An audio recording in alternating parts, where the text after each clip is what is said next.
que eu preciso melhorar? Alguma lacuna que eu preciso preencher? Oi, gente! Cocada aqui novamente.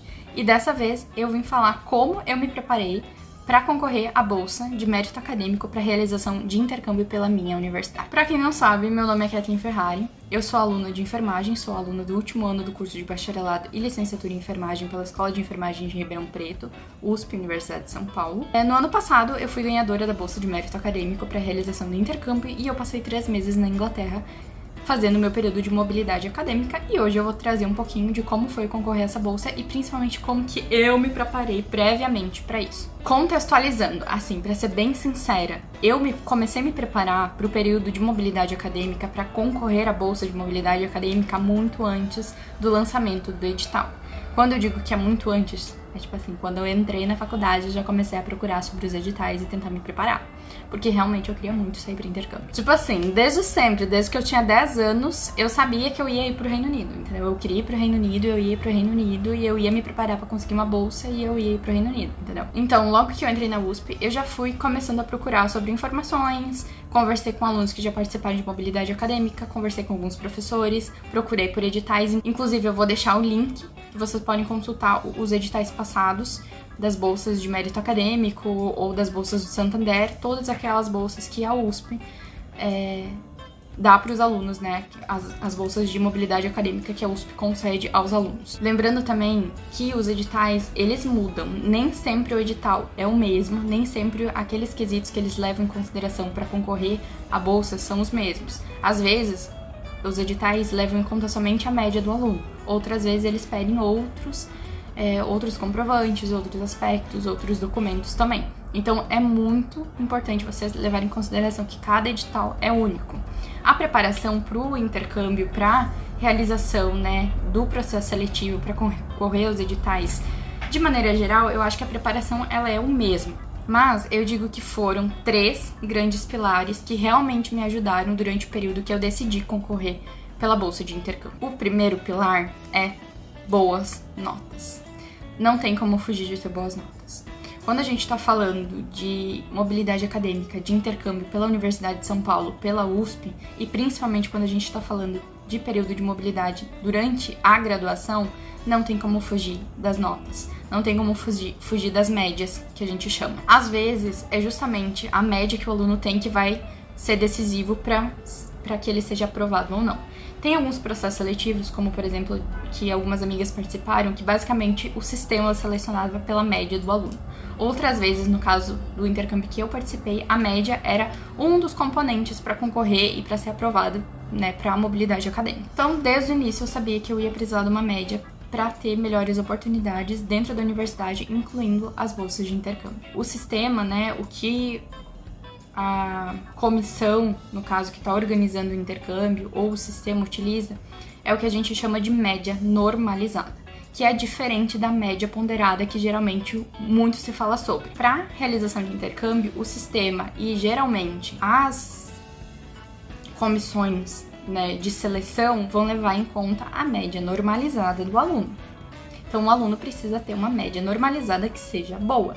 Incluindo quase todos os editais que eu pesquisei, você não podia ter uma média normalizada que fosse menor do que 5. Média normalizada não é tão alto quanto média ponderada. É assim, é 0,1 que decide se o aluno está dentro ou está fora. A média normalizada do aluno, ela é atualizada semestralmente a partir do primeiro semestre de ingresso na universidade. Então, cursou o primeiro semestre, no final do primeiro semestre você já vai ter a sua primeira média normalizada.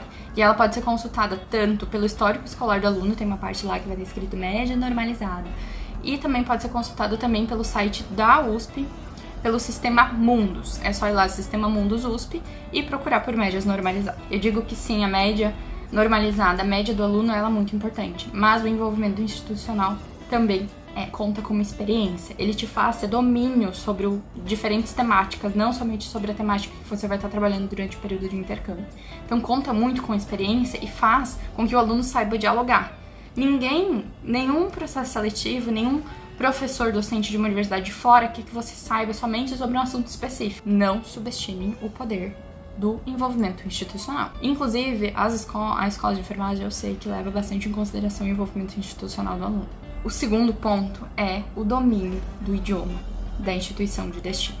Gente, não tem como ir para intercâmbio não sabendo falar o idioma do país que você tá indo para fazer intercâmbio. Tipo assim, não tem como, isso não é uma possibilidade. No caso das bolsas USP, né, e também pela minha experiência, todo o meu processo seletivo, ou seja, a minha entrevista para o processo seletivo foi no idioma inglês, porque eu estava indo para Inglaterra. E provavelmente, por exemplo, se eu tivesse um plano de estudos para algum país da América Latina, ou até mesmo para Espanha, provavelmente seria no espanhol e eu iria sim ou sim precisar ter domínio do idioma. Tem que ter bem claro, e aí quando eu digo que tem que ter bem claro, é bem claro mesmo, que você não vai aprender inglês 3 meses antes do processo seletivo para a bolsa de mobilidade acadêmica. Ninguém aprende inglês para passar em um processo seletivo, para passar em uma entrevista no idioma em inglês ou no idioma em espanhol, estudando 3 meses antes. Não é assim que funciona. Não é assim que funciona a nossa cabeça. Não é assim que funciona a nossa rede neural. Por isso que eu falo, se preparem com antecedência. Comecem a estudar o idioma que vocês querem com antecedência. Seja o inglês, seja o espanhol, sei lá, seja o francês. Tem gente que vai pra França, tem gente que vai pra parte francesa do Canadá. Comece a estudar com antecedência. É para estudar, não para ficar fluente. Eu não acho que nenhum docente das universidades estão buscando um aluno com fluência. Não é isso. Não é um aluno com fluência. Não quer aquele aluno que não tenha zero absoluto de erros. Eu acho que assim, os professores eles não estão buscando a comissão julgadora, né, a avaliadora do processo seletivo, não vai estar buscando aquele aluno que sabe tudo do inglês, que não tem nenhum erro, que não comete erro. Eles procuram basicamente um aluno que saiba se comunicar, que tenha habilidade de se comunicar, que consiga entender e ser entendido naquele idioma estrangeiro. E eu vou dizer, eu não era fluente em inglês. Eu não era perfeita no meu inglês. E eu vou falar, eu errei sim algumas coisas no momento da entrevista. Mas é aquilo que eu falo, eu não acho que eles estão procurando um aluno que seja 100% no inglês. Eles só querem um aluno que tenha domínio e habilidade de comunicação naquele idioma estrangeiro. Aquele idioma em específico. Então, se você errar, por exemplo, errou, não tem problema. Errou conjugação de verbo, errou alguma colocação, poxa, não tem problema nenhum. Volta atrás, corrige o erro e é isso. Sabe? Bola pra frente. Eu acho que é muito mais do aluno ter a oportunidade de estar ali, de mostrar que realmente tá comprometido em fazer o seu melhor, em aprender ainda mais, do que simplesmente ser perfeito em tudo. Porque se fosse perfeito em tudo, nem deveria estar ali, né? Então, lembrando, a habilidade de comunicação aqui é uma chave.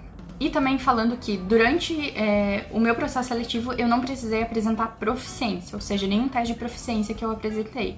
Eu simplesmente fiz a entrevista no idioma em inglês e foi isso. Alguns outros editais de diversos processos seletivos às vezes pedem. Se possível, façam o teste de proficiência. Tem alguns editais que eles abrem e fecham de maneira muito rápida.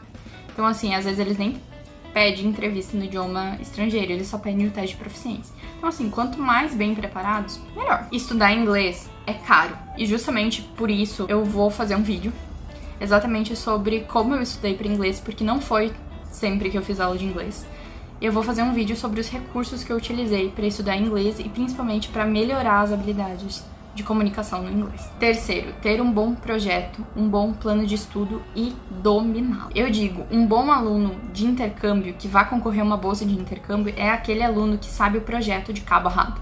É o aluno que participou desde a parte da escrita, da execução, da finalização. É um aluno que sabe o projeto desde o zero. É esse aluno que eles estão buscando. Eles querem um aluno que tenha domínio sobre aquilo que está sendo proposto, aquilo que está sendo apresentado no plano de estudo. Lembre, o projeto é de vocês, o intercâmbio é de vocês. A responsabilidade de saber todas as etapas e dominar o assunto é de vocês. O domínio não somente no português, é saber defender o ponto de vista, defender o seu tema, o seu plano de estudo no outro idioma, seja inglês, seja espanhol, seja francês. Vocês precisam saber dominar naquele idioma da instituição de destino também. Lembra que nenhum aluno vai elaborar um plano de trabalho, um projeto sozinho. Você vai precisar de um docente que seja um orientador.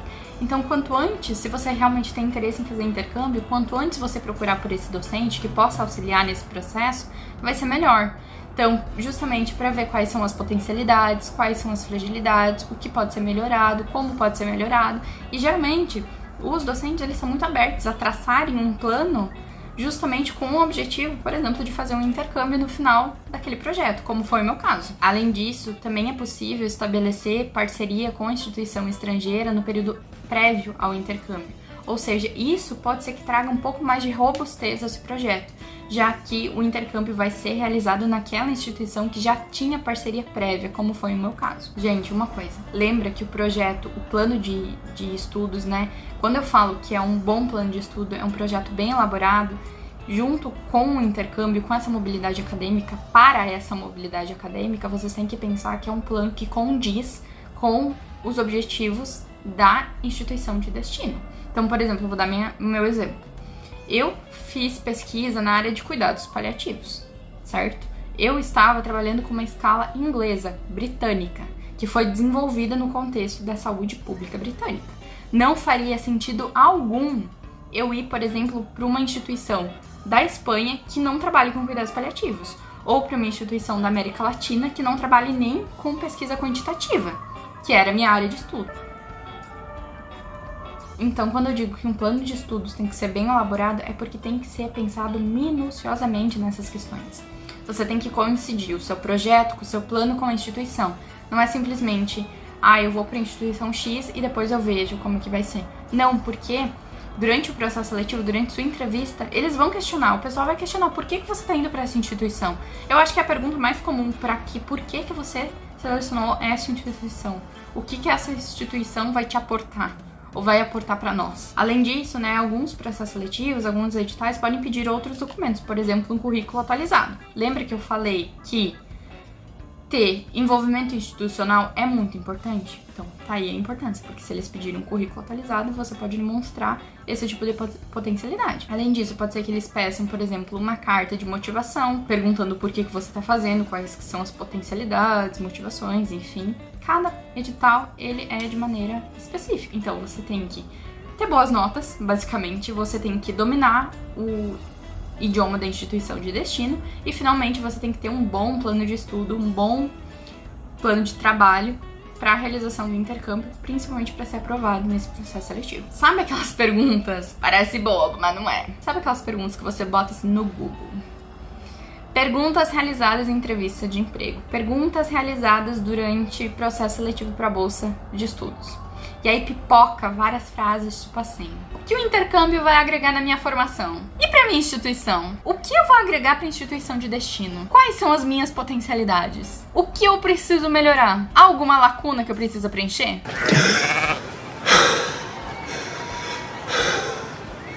Então, esse tipo de pergunta que você joga no Google ajuda muito para preparar para a entrevista de processo seletivo de bolsa. Gente, eu vou falar uma coisa.